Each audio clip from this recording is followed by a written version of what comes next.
जी जैसे अभी स्कूलों में जो है फर्स्ट से जो हिंदी और ये सब सब्जेक्ट चालू है, इसी तरह क्या भागवत जो है जो धर्म से रिलेटेड जो विषय है, संस्कृत या भागवत हर एक जगह। देखिए, मुझे ऐसा लगता है प्रत्येक सरकारी सिस्टम में जो पढ़ाई का सिस्टम है, एजुकेशन सिस्टम है, उसमें रामायण और गीता कंपलसरी होनी चाहिए। फर्स्ट से नहीं, थोड़ा सा और आगे जहां पे समझ सके। आप फर्स्ट से समझ आएंगे तो समझ में नहीं आएगा, लेकिन जैसे तीन या चार क्लास में पहुंचे तो कम से कम वहां से रामायण और गीता उनको इसलिए पढ़ानी चाहिए जिससे हर एक परिवार को एक सनातनी बेटा और बेटी मिल सके। अगर रामायण पढ़ेंगे तो घर नहीं टूटेंगे, रामायण पढ़ेंगे तो बूढ़ी आंखों में आंसू नहीं आएंगे, अगर रामायण पढ़ेंगे तो भाई भाई को मारेगा नहीं, अगर रामायण पढ़ेंगे तो मां कभी बच्चों से और बहू से दुखी नहीं होगी अगर बच्चों को रामायण का ज्ञान दे दिया गया तो। प्लस मेरे को समझ में नहीं आया, कोर्ट में गीता की कसम खिला सकते हैं पर स्कूल में बच्चों को गीता नहीं पढ़ा सकते। ये कितना बड़ा दुर्भाग्य है।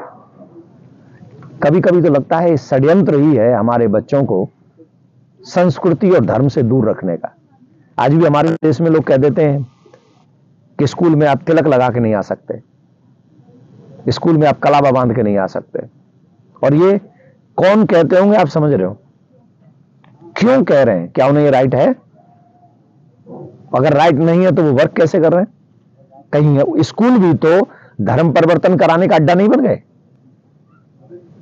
हमें ये भी, समाज को भी जगना होगा, सरकारों को भी जगना होगा। पैसे भी दें, बच्चे भी दें और बच्चों का धर्म परिवर्तन भी कराएं, ये ठीक नहीं है। धन्यवाद। महाकुंभ प्रयागराज में आप बैठे हुए कि हम तुम्हारे बिना नहीं चलेंगे, आप बचाओ, और वही बचाते रहे उनको भी। तो जो हमारा इतिहास है उसे आप मेट देंगे क्या? आप मेट दोगे तो तब ये दशा हो रही है। और धर्माचार्यों के नाम पे मैं फिर लिख के दे रहा हूं, भाई कोरे कागज पे साइन ले लो, ये लिखवा लो कि मुझे नहीं जाना है, मुझे एमपी नहीं बनना है, सांसद नहीं बनना, चुनाव लड़ना नहीं है मुझे। कोई अगर ये बहाने बना रहा हो, कोई ऐसे ही करके ब्लेम करते हैं लोग, तो मुझे इलेक्शन नहीं लड़ना है, मुझे आपसे कोई लोभ नहीं है, पर धर्माचार्य जाएंगे तो मेरा देश बचेगा, संस्कृति बचेगी, ये मेरा लोभ है। अगर इस लोभ में भी आपको कुछ बुरा दिख रहा है तो उसके लिए मैं सॉरी बोलता हूं। महाराज जी, जैसे हिंदुओं के टन चावल बांग्लादेश को तब तक न दिया जाए जब तक बांग्लादेश को अपनी गलती का एहसास न हो जाए। वो पहले गलती माने कि हाँ, हिंदुओं के साथ यहां बुरा हुआ है और सरकार उसकी जिम्मेदार है, और हम इस गलती को मानते हैं, तो उसको फिर, क्योंकि हम लोग तो भारतीय हैं ना, हम तो फिर भी दया कर देंगे, पर वो दया करके खा पी के फिर हमारे ही लोगों को मारेंगे। तो मैं ये निवेदन करूंगा, वो सरकार का डिसीजन है, मैं तो कोई सरकार का मेंबर नहीं हूं, तो वो तो सरकार ही करेगी, जो करेगी सोच समझ के ही करेगी। पर मेरे अगर कोई विचार मानेगा, विचार सुनेगा या विचार जानना चाहेगा तो मैं कहूंगा उसे एक भी टन चावल भेजने की आवश्यकता नहीं।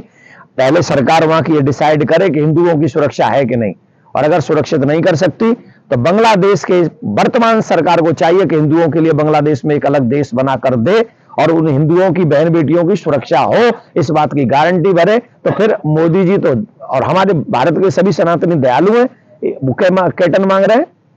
50,000 टन। 50,000 टन मांग रहे हैं ना, की बात कर रहे हैं। तो अभी कितना दे रहे हैं हमारे पास? एक सिर्फ गई। अच्छा देखो, गई, अब तो उसमें हम क्या करें, गई रास्ते में भाई। अरे देखिए, हम उसका नहीं कह रहा हूं, हमें नहीं पता, वो सरकार का अपना डिसीजन है, उसमें हमारा कोई हस्तक्षेप नहीं है।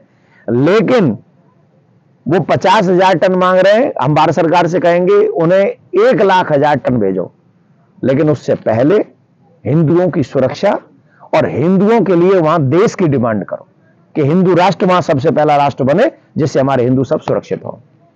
पार्टियों में बटे हुए हैं, वो एक काम करें, इलेक्शन के 20 दिन होते हैं, 20 दिन में आप जो करना है करो, लेकिन बाकी के जो 345 दिन है वो आप हिंदू बन के रहो, वो आप सनातनी बन के रहो।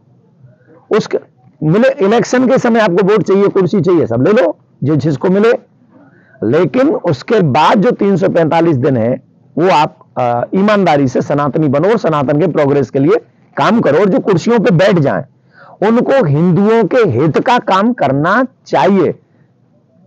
हिंदुओं के हित का काम, अभी मैंने सुना पहले, इससे पहले जो सरकार थी उन्होंने 10-11 करोड़ वक्फ बोर्ड को दिए, तो सनातन बोर्ड बना के उनको क्यों नहीं दे सकते आप 25 करोड़? सरकार तो वो हिंदूवादी थी, भाई शिंदे साहब क्या कहते हैं, हम हिंदूवादी है, यही कहते हैं ना।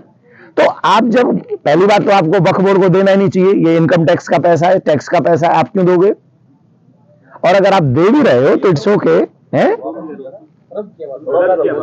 किया ना, दिया ना, अरे मेरे बाप, अब किया ना, हो गया था ना। अब मैं कह रहा हूं हो क्यों किया, चलो आपने कर दिया तो कम से कम अगर 10 करोड़ आप वक्फ बोर्ड को देने का प्रस्ताव कर रहे हैं तो कम से कम 25 करोड़ आप सनातन बोर्ड बनाकर, सनातन बोर्ड बनाइए और 25 करोड़ रुपए सनातन बोर्ड को दीजिए, जहां से मॉडर्न गुरुकुलम तैयार हो सके, जहां गौशाला तैयार हो सके, जहां पे हॉस्पिटल्स तैयार हो सके। और जिनके पास धन नहीं है उनके धन के अभाव को रोककर उनका जो धर्म परिवर्तन हो जाता है उस धर्म परिवर्तन को रोका जा सके। ऐसा काम हमारी सरकारों को करना चाहिए, जो हिंदूवादी सरकार है।